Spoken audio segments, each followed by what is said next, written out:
Hello student, आज से हम स्ट्रक्चर ऑफ एटम उसका पार्ट 1 और उसके जो न्यूमेरिकल है उसमें आगे बढ़ रहे हैं। और आज से हम पार्ट 1 में सेक्शन डी में जा रहे हैं and section D that is based on series. जो न्यूमेरिकल है वो सीरीज के बेस पे होंगे और दूसरे है बोर्स मॉडल इसके बेस पे। ओके, तो सीरीज का कॉन्सेप्ट सबका क्लियर है। सबसे पहले बाल्मेर सीरीज आइडेंटिफाई हुई थी। न्यू बार, इसकी फॉर्मूला सबको पता होगी। Nu bar is equal to 109677 in bracket 1 upon 2 square minus n square centimetre inverse. तो बाल्मेर ने ये फॉर्मूला को रिप्रेजेंट किया था। बाद में general formula given by Rydberg, उसमें यहाँ पे n1 square minus n2 square. हर एक सीरीज का n1 पता होना चाहिए, n2 कहाँ से आता है वो क्लियर होना चाहिए, उसका रीजियन पता होना चाहिए अकॉर्डिंग टू वेवलेंथ। ठीक है, तो सीरीज वाले क्वेश्चन है। यहाँ से आपको न्यू बार मिलेगा, न्यू बार एंड न्यू बार मिलने के बाद आप वेवलेंथ फाइंड कर सकते हो। ओके, इसके बाद बोहर मॉडल। बोहर मॉडल जो था उसमें दो फॉर्मूला थे। एक पर्टिकुलर ऑर्बिट में जब इलेक्ट्रॉन रोटेट होता है तो उसकी एनर्जी की formula En minus 2.8 into 10⁻⁻18 upon n square, और जनरल फॉर्म में लिखना है तो z स्क्वायर। ये भी आप लिख सकते हो। ईवी में लिखना है तो माइनस 13.6 अपॉन n स्क्वायर और z स्क्वायर। ये ईवी में है और ये जूल में है। उसके बाद रेडियस की एक फॉर्मूला बताई थी, Rn is equal to 0.529 n square by z, और ये फॉर्मूला थी एंगस्ट्रॉम में। बाद में momentum mvr is equal to nh upon 2 pi. तो तीन फॉर्मूला बहुत इंपॉर्टेंट थे। उसके बाद ट्रांजिशन। ट्रांजिशन का मीनिंग होता है इलेक्ट्रॉन एक ऑर्बिट से दूसरी ऑर्बिट में जब मूव होता है, so either energy will absorb और एमिट, डिपेंड ऑन एंडोथर्मिक और एक्सोथर्मिक। तो कितनी एनर्जी वो एब्जॉर्ब करेगा, कितनी एनर्जी वो लूज करेगा, वो कैसे फाइंड करोगे, उसके लिए दोनों जो लेवल है उसका डिफरेंस लेते हैं and that is delta E. और डेल्टा ई की जो फॉर्मूला है वो भी आपको पता है। ट्रांजिशन में 2.18 10⁻⁻18 1 upon n1 square n2 square और यहाँ पे z स्क्वायर। ये क्लियर होना चाहिए। और डेल्टा ई एक बार आपके पास आ गया तो डेल्टा ई जो है that is equal to hc, और delta E is equal to hc by lambda, क्योंकि जितना डिफरेंस आएगा उतनी ही एनर्जी या तो एब्जॉर्ब होगी या तो रिलीज होगी। और एक बार आपके पास एनर्जी की वैल्यू आ जाएगी तो उससे रिलेटेड फ्रीक्वेंसी और वेवलेंथ आप फाइंड कर सकते हो। ठीक है, तो ये क्लियर होना चाहिए। और सारे क्वेश्चन बहुत सिंपल है न्यूमेरिकल में जो दिए हैं, तो वन बाय वन चेक करते हैं कहाँ पे कौन सा न्यूमेरिकल है। और अगेन आई रिपीट, ज्यादातर न्यूमेरिकल मैंने थ्योरी के साथ आपको क्लास में करवा दिए थे। ओके, आगे के लेक्चर में आज मैं सॉल्व नहीं करवाता हूँ, आपको पता ही है।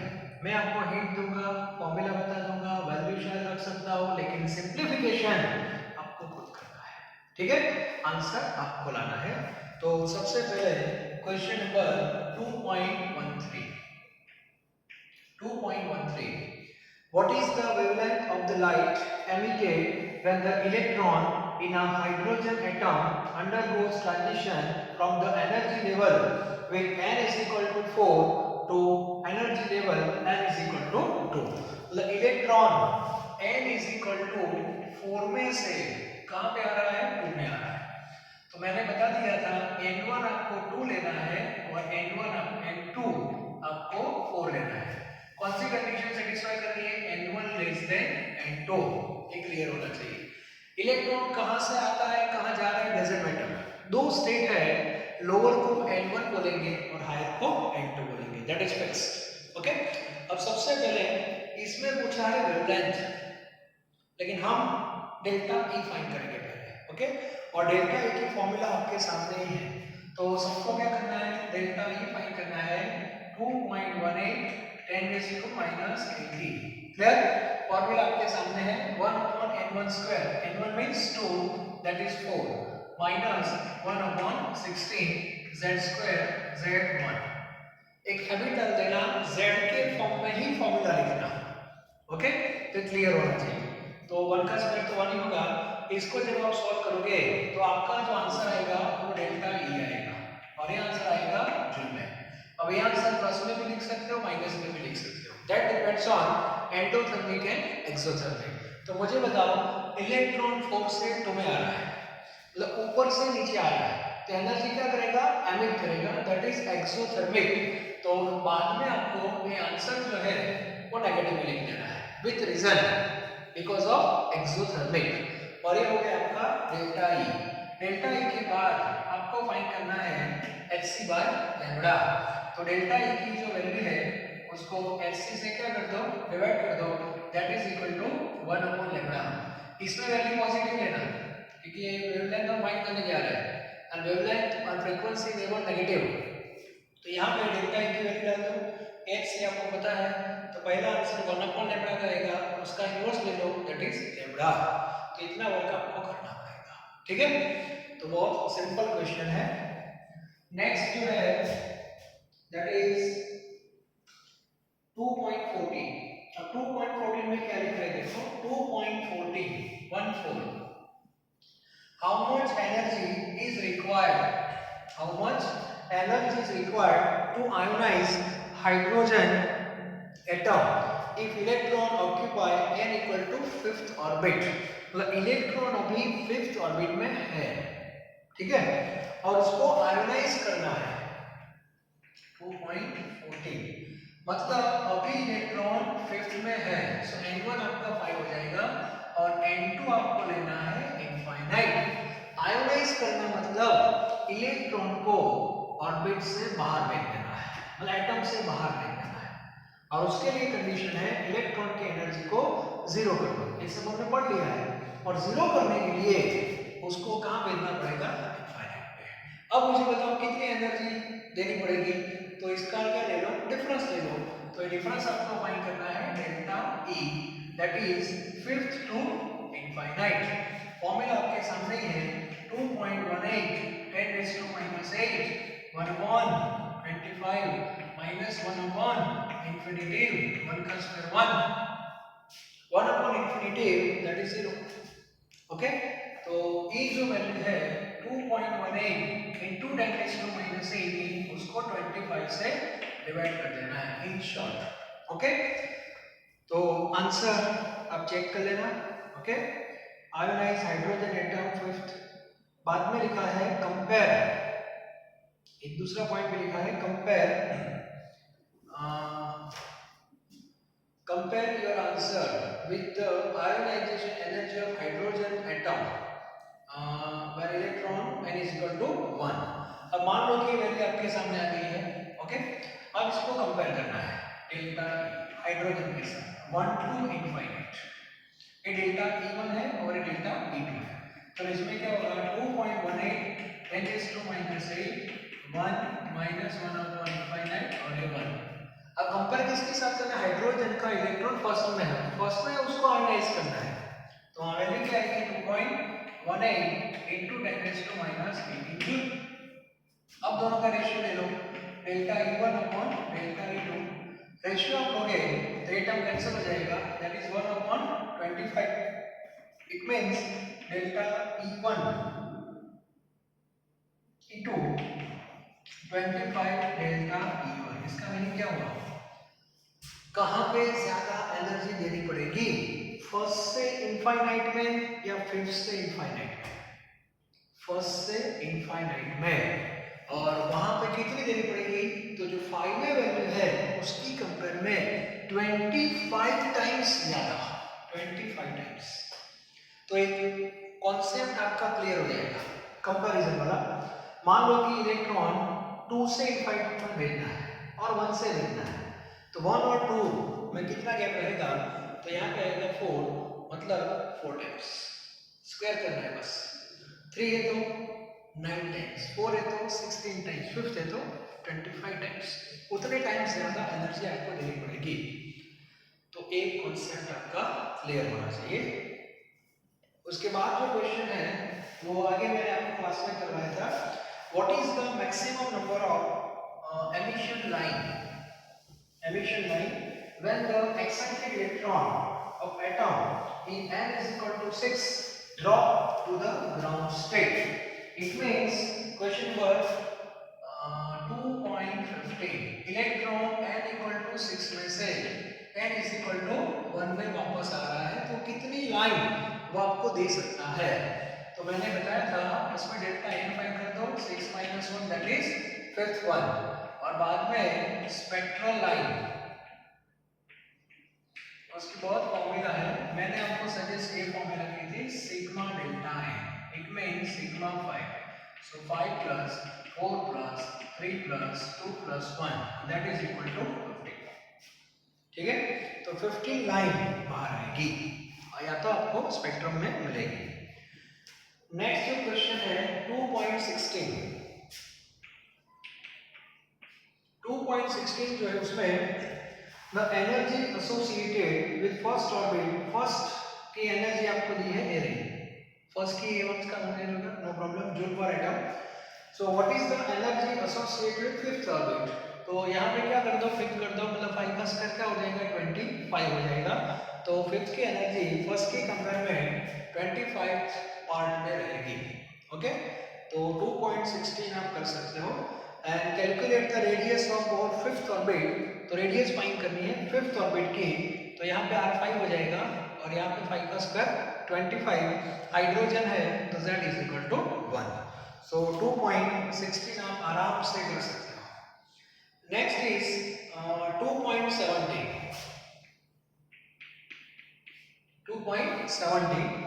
2.70 में calculate the wave number for the longest wavelength transition in the Balmer series. तो बाल्मर सीरीज में आपको पता होना चाहिए लॉन्गेस्ट वेवलेंथ, तो बाल्मर सीरीज का n1 तो फिक्स होता है दैट इज 2। अब n2 जो है वो कहां से स्टार्ट होगा आपको पता है, 3 4 5 अप टू इनफाइनाइट। तो मुझे बताओ ये जो 3 to 2 का गैप है उसमें एनर्जी गैप कम हो गया कि नहीं, और एनर्जी और वेवलेंथ के बीच में इनवर्सली प्रोपोर्शनल का रिलेशन है। तो लॉन्गेस्ट वेवलेंथ और मैक्सिमम वेवलेंथ के लिए n12 लेना है और n23 लेना है, बस फिक्स हो गया। तो आपका n1 n2 फिक्स हो गया और फाइंड क्या करना है, वेव नंबर। तो वेव नंबर के लिए आप क्या करोगे, बस तो 2 3 फॉर्मूला आपके सामने है, ये रही फॉर्मूला, ये वेव नंबर बार बार यूज कर दो, नो प्रॉब्लम। 109677 1/2 स्क्वायर माइनस ये तो 2 का स्क्वायर, यहाँ पे हो जाएगा 3 का स्क्वायर, ये आंसर आएगा आपका सेंटीमीटर इनवर्स में आएगा। मीटर इनवर्स में भी आप कैलकुलेट कर सकते हो। मीटर इनवर्स में वैल्यू ऐसे थी कुछ, nu bar is equal to 1.097 into 10⁻⁷, ये फॉर्मूला थी मीटर इनवर्स में। ओके, तो ये फॉर्मूला भी आप यूज कर सकते हो। मतलब इतने टफ न्यूमेरिकल नहीं है, बहुत इजी है, फॉर्मूला पता होनी चाहिए और क्वेश्चन को समझना है कि exactly what is the meaning of this statement, और आपका कॉन्सेप्ट क्लियर है तो आप आराम से आंसर दे सकते हो। ठीक है, तो 17 भी आपका हो जाएगा। उसके बाद 18 देखो, 18 what is the energy in joule required to shift the electron of hydrogen atom from the first orbit to the fifth orbit, मतलब इलेक्ट्रॉन को फर्स्ट से फिफ्थ में भेजना है, तो वहां पे कितनी एनर्जी की रिक्वायरमेंट होगी। तो फिर से फॉर्मूला कौन सी आएगी, डेल्टा ई। तो डेल्टा ई की फॉर्मूला आएगी, क्वेश्चन नंबर 18 है ना, मतलब 2.18 फर्स्ट से कहां भेजना है, फिफ्थ में भेजना है। सो n1 1 और n2 5, तो इसका डेल्टा ई फाइंड कर दो 2.18 10 raised to minus 18 1 upon 1 minus 1 upon 25 1 का square that is in terms of joule. इतना क्लियर होना चाहिए। ओके, और ये जो आपका आंसर आएगा delta E that is in terms of joule. और बाद में क्या करना है, मतलब इतनी एनर्जी आपको देनी पड़ेगी।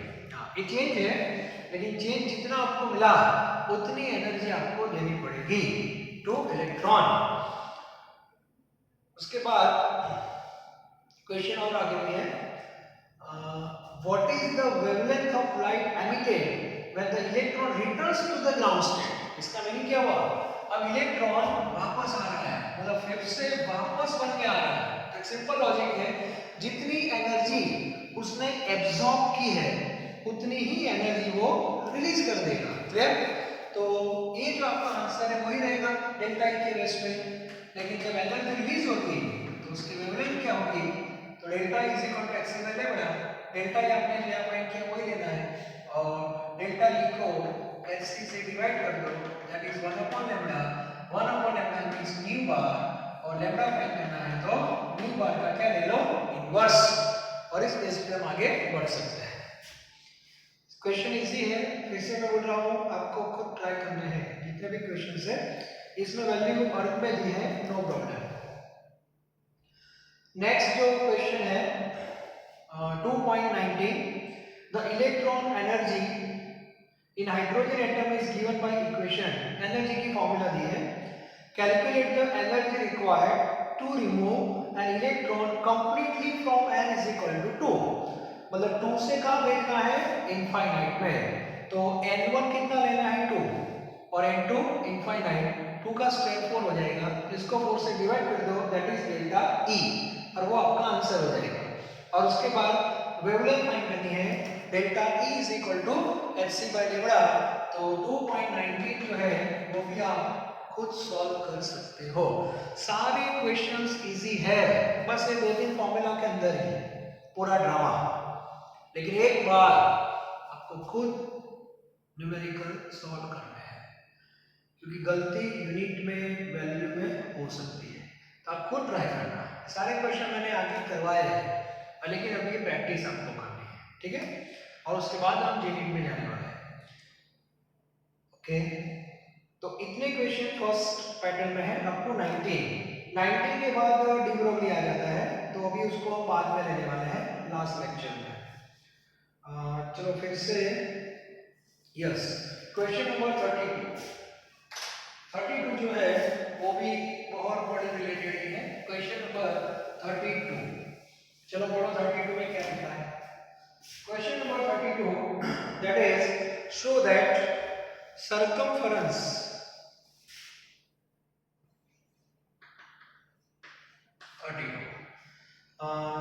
of the Bohr orbit for the hydrogen atom, इसको क्या बोलते हैं, 2 pi r is equal to integral multiple of de Broglie wavelength associated with the electron, it means n lambda।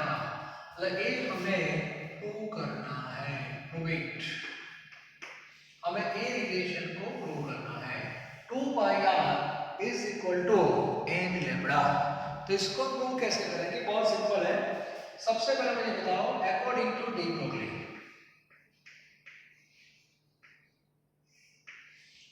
ने बताया था lambda is equal to h upon mv। Clear? Okay, बाद में according to Bohr model, Bohr model में हमारे पास momentum की formula है mvr is equal to nh upon 2 बस इन दो फॉर्मूला को कंपेयर करना है। क्लियर? तो सबसे पहले therefore mv is equal to what, nh upon 2 pi r, equation number 2। Okay, and here mv is equal to h upon lambda, equation number 1। Both represent momentum. Clear? Okay. So compare 1 and 2. Compare 1 and 2. So h upon lambda is equal to nh upon 2 pi r. H cancel. Therefore 2 pi r is equal is it clear? और इसके base पे हम MCQ आगे solve करने वाले हैं। तो अभी से ये नया रिलेशन आपके पास होना चाहिए, मतलब जो भी ऑर्बिट है उसका सर्कमफेरेंस जो होता है that is equal to multiple of de Broglie's wavelength 2 pi r is equal to n lambda. और एक कॉन्सेप्ट भी आपका थोड़ा क्लियर होना चाहिए। ओके, नाउ क्वेश्चन नंबर 33, ये लिख लो, अच्छा क्वेश्चन है, फॉर्मूला को आगे हम अप्लाई करने वाले हैं। Now question number 33 in question number 33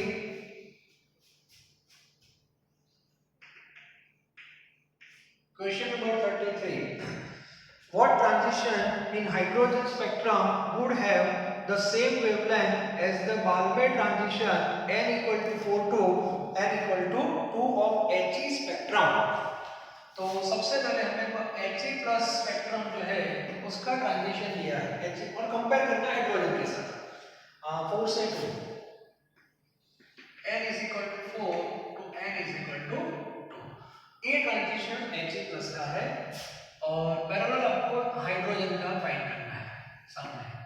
और कंडीशन है both having same wavelength. Same wavelength का मीनिंग होता है सेम वेव नंबर आल्सो। तो सबसे पहले हम ट्राई करते हैं इसका वेव नंबर फाइंड कर देते हैं। चलो फॉर्मूला बताओ, nu bar is equal to RH, इसको कांस्टेंट लेते हैं 1 upon n 4 minus 1 upon n4 means 16 और z स्क्वायर He2 प्लस है, He2 प्लस का z2 होता है मतलब 2 का स्क्वायर, z मतलब एटॉमिक नंबर। तो इसको जरा सॉल्व कर देते हैं। RH एलसीएम लेते हैं सपोज 64, इन दोनों का मल्टीप्लिकेशन, तो 16 minus 4 into 4, therefore RH 12 by 64 into 4, this is a 16, therefore RH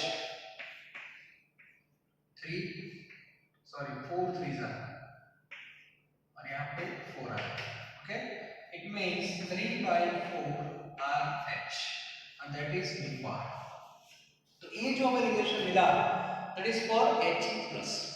अब एक्चुअली एक क्वेश्चन एमसीक्यू पैटर्न में आता है। अब एमसीक्यू में ऑप्शन देते हैं 1 से 2, मतलब 2 से 1, 3 से 1 लाइक दिस। तो आपको 1 by 1 चेक करना है। तो सबसे पहले मैं हाइड्रोजन के लिए एक ट्रांजिशन चेक कर रहा हूँ। n is equal to 2 to n is equal to 1, ये हम चेक करते हैं। चलो, और इसका हम न्यू बार फाइंड करते हैं और यदि आंसर सेम आ गया तो ये दोनों सेम हो जाएंगे।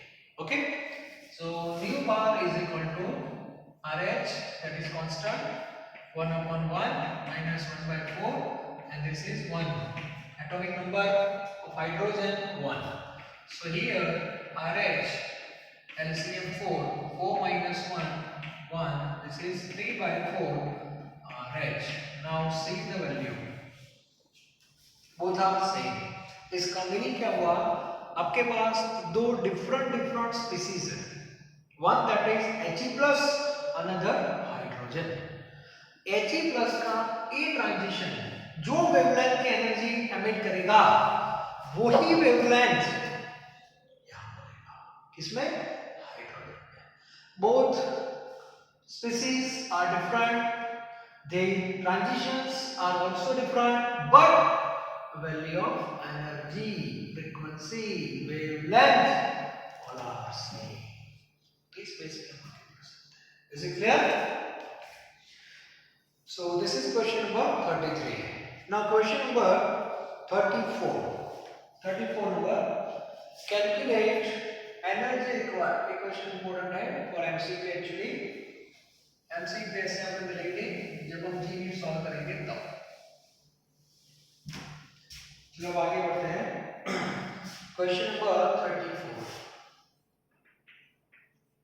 क्वेश्चन नंबर 34 में calculate the energy required for the process. आपको एक प्रोसेस दी है He plus gives He2 plus electron। This process is known as ionization, मतलब एक आयोनाइजेशन की प्रोसेस है। कैसे पता चला? He प्लस में एक इलेक्ट्रॉन होता है, पहले से एक था, अब वही इलेक्ट्रॉन निकल गया, सो He2 प्लस हो जाएगा। ओके, जैसे हाइड्रोजन होता है, उसमें एक इलेक्ट्रॉन जब निकल जाता है तो वो हो जाता है H प्लस। H प्लस के पास इलेक्ट्रॉन होता ही नहीं, that is zero. He plus के पास एक इलेक्ट्रॉन होता है, He2 प्लस के पास एक भी नहीं है, मतलब एक इलेक्ट्रॉन गया। ठीक है, अब गया मतलब क्या फाइंड करना है? Ionization energy. तो कैसे फाइंड करोगे? तो उसके लिए N1 आपको लेना है 1 और N2 आपको लेना है इनफाइनाइट। ओके, डेल्टा E की formula 2.18 into 10 raised to minus 18 1 upon 1 का square 1 minus 1 upon infinity z square। अब बात समझ में आई? He प्लस है, उसका z तो लेना पड़ेगा। It means 2.18 into 10 raised to minus, ये तो 1 हो गया, ये 0 मतलब into 4 ही हो जाएगा। तो इसका मीनिंग हुआ 4 टाइम्स ज्यादा वैल्यू होगी कंपेयर टू हाइड्रोजन, क्योंकि हाइड्रोजन में यहाँ पे 1 होगा, तो हाइड्रोजन की आयोनाइजेशन एंथैल्पी फिक्स है 2.18, तो फिक्स हो जाएगा। कोई आपको बता कि सर हाइड्रोजन की आयोनाइजेशन एंथैल्पी कितनी, तो फॉर्मूला है कि हाइड्रोजन की आयोनाइजेशन कैसे फाइंड करोगे? तो N1 1 लेना है और N2 इनफाइनाइट लेना है, तो यहाँ पे इनफाइनाइट है तो इतनी वैल्यू आएगी ना। सो ये जो वैल्यू आपके सामने है 2.18 10⁻⁻18 that is known as ionization enthalpy of hydrogen. लिख सकते हो जूल में, ईवी में लिखना हो तो ये -13.6 वो ईवी में, मतलब इतनी अगर माइनस की सॉरी प्लस में होती है क्योंकि वो देनी पड़ती है यहाँ, तो इतनी आप दोगे तो इलेक्ट्रॉन फर्स्ट से इनफाइनाइट में चला जाएगा। ओके, थियरी में बताया ना, पूरा डिस्कशन कर दिया है। इलेक्ट्रॉन के पास नेगेटिव एनर्जी होती है, इतनी आप प्लस में डाल दो, टोटल जीरो हो जाएगा, इलेक्ट्रॉन बाहर। हाँ ये सब। ओके, चलो इसके बाद बहुत मॉडल में इसका आएगा। आगे आगे क्वेश्चंस में 2.34 के बाद तो रिपीट हो गया। चलो अभी भी एक क्वेश्चन है, दो क्वेश्चन है सॉरी एक है 2.50, पहले 2.50 देखो। 2.50 2.50 है, उसमें 2.50 जो है उसमें आप देखो 2.50 that is 2.50 longest wavelength doublet absorption transition is observed at 589 nanometer and 589.6 nanometer। मतलब दो लाइन आपको मिली थी that is doublet, so their wavelength is given λ1 that is 589 nanometre and λ2 minor change 589.6 nanometre. तो दो लाइन थी, उसकी वेवलेंथ आपके पास है। ओके, अब हमें फाइंड क्या करना है? Calculate the frequency. सिंपल, तो इसकी फ्रीक्वेंसी कैसे फाइंड करोगे? ν1 = c by λ और इसकी फ्रीक्वेंसी ν2 = c by λ2 और ये λ1। So you can calculate frequency according to their wavelength. Second question है इसमें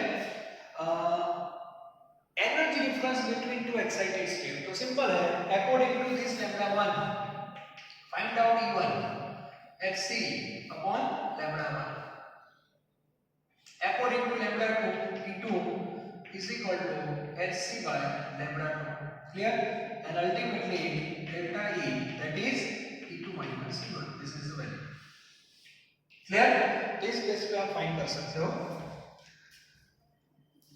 नेक्स्ट क्वेश्चंस जो है उसमें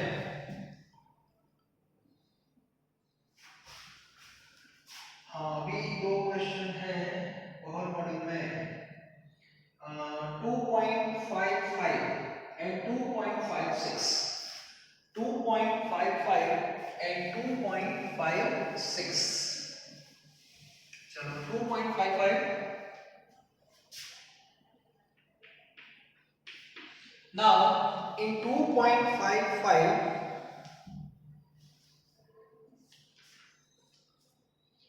emission transition in if the Paschen series end at orbit n is equal to 3 and start from orbit n. हाँ, ये सबको पता है। Paschen series जो है, Paschen series, ओके, उसका n1 सबको पता है, that is 3. n2 हमें पता नहीं है, पता नहीं तो यहाँ पे लिखा है n, ओके, वो हमें फाइंड करना है। और फ्रीक्वेंसी का रिप्रेजेंटेशन दे दिया है, frequency nu is equal to 3.29 into 10 raised to 15, 1/3 का स्क्वायर 9, और यहाँ पे और हाइड्रोजन है, फिर भी कभी डर देना बस ऐसा, ओके। हाइड्रोजन के बारे में है मेंशन नहीं किया है। तो question is calculate the value of n if the transition is observed at 1285 nanometer and find the region of the spectrum, okay. सबसे पहले n फाइंड करना है, तो आपके पास फ्रीक्वेंसी तो है नहीं, लेकिन u is equal to c by lambda, तो आपके पास c है, c की value 3 into 10 raised to 8, lambda को दिया है, yes, lambda is given 1285 nanometre, so 1285 into 10 raised to minus 19 is equal to 3.29 10 raised to 15, 1/9 1/n square, और इसको सॉल्व करना है। तो n की जो वैल्यू आएगी, n की जो वैल्यू आ रही है दैट इज 5, दैट इज 5 आ रहा है, तो एक लिया होगा, n भी हम फाइंड कर सकते हैं। इलेक्ट्रॉन फिफ्थ में से थर्ड में आया, and that represent line of this series, Paschen series, और पास्चन का रीजन कौन सा है सबको पता है, इंफ्रा, इंफ्रा है ना, लाइनमैन का यू ही है, पाल्मर का विजिबल है, तो पास्चन का कौन सा होगा, इंफ्रा ही होगा, और वैल्यूज भी पता चल जाता है 1285 नैनोमीटर। चलो इसके बाद अभी एक क्वेश्चन है 56, ये देखो 56 में लोगों ने ऑर्बिट की जगह हमें रेडियस दी। C calculate the wavelength for the emission transition if it starts from the orbit having radius 1.3225। चलो एक लास्ट सम है वो देख लेते हैं, रेडियस की फॉर्म में वैल्यू दी 2.56। सबसे पहले इलेक्ट्रॉन इस रेडियस पे है 1.3225 नैनोमीटर, ये रेडियस पे है, और बाद में वो इलेक्ट्रॉन इधर आ गया 211.6 पिकोमीटर। तो हमें क्या करना है, पहले इतना रेडियस जो है वो किस ऑर्बिट का है और ये किस ऑर्बिट का है, तो आपको n1 n2 मिल जाएगा, ओके। चलो हमारे पास जो फॉर्मूला है r is equal to 0.529 n square by z, ये फॉर्मूला एंगस्ट्रॉम में है, हमें नैनोमीटर में लाना है, so 1.3225 is equal to 0.529 n square into 10 raised to minus 10, minus 10 किया ये मीटर हुआ, आपको नैनोमीटर में जाना है, सो 10 raised to 9, तो ये हो जाएगा नैनोमीटर, ओके। z तो 1 ही है, so finally 1.325 is equal to 0.529 10 raised to minus 1 n square, therefore n is equal to, तो इस केस में आपका जो n है वो कितना आ रहा है, तो n आ जाएगा आपका, चेक करना, आई थिंक 2 आ रहा है, ये 2 है, ओके, नैनोमीटर। इसके बाद यहाँ पे आना, यहाँ पे same formula r is equal to 0.529 n square by z angstrom, okay. तो ये वैल्यू है 211.6 पिकोमीटर में, सो 0.529 n स्क्वायर एंगस्ट्रॉम का मीटर 10 raised to minus 10 और पिकोमीटर 10 raised to 12, और नीचे 2 ही है, so 211.6 is equal to 0.529 into 10 to the power 2 n square, और यहाँ पे n की वैल्यू शायद 5 आ सकती है, बस चेक कर लेना, एग्जैक्ट मुझे कुछ पता नहीं है, लेकिन एक ऑर्बिट 2 आ रही है और एक ऑर्बिट आपकी 5 आ रही है, तो आपको ट्रांजिशन मिल गया n is equals to और n2 is equal to 5, ये आपका हो गया ट्रांजिशन, ओके। और ट्रांजिशन पाने के बाद बाल्मर सीरीज हो गई और फाइंड क्या करना है बाल्मर सीरीज का रीजियन दैट इज वो वेवलेंथ से क्लियर होगा तो बाल्मर अपना तो विजिबल है नो इश्यू। चलो तो ये जितने भी क्वेश्चंस थे all related with Bohr model and series. इसीलिए हमारा ये जो चैप्टर नंबर 2 है उसको मैंने डिवाइड करके रखा हुआ है पार्ट 1 एंड पार्ट 2। अब पार्ट 1 क्या है वो पूरा पिक्चर आपका क्लियर हुआ। इनिशियली प्रोटॉन न्यूट्रॉन इलेक्ट्रॉन के न्यूमेरिकल, उसके बाद रेडिएशन के न्यूमेरिकल, बाद में फोटो इलेक्ट्रिक इफेक्ट के न्यूमेरिकल, उसके बाद बोहर मॉडल के न्यूमेरिकल और लास्ट लेक्चर जो हमारा होगा that is numerical based on de Broglie and Heisenberg uncertainty principle.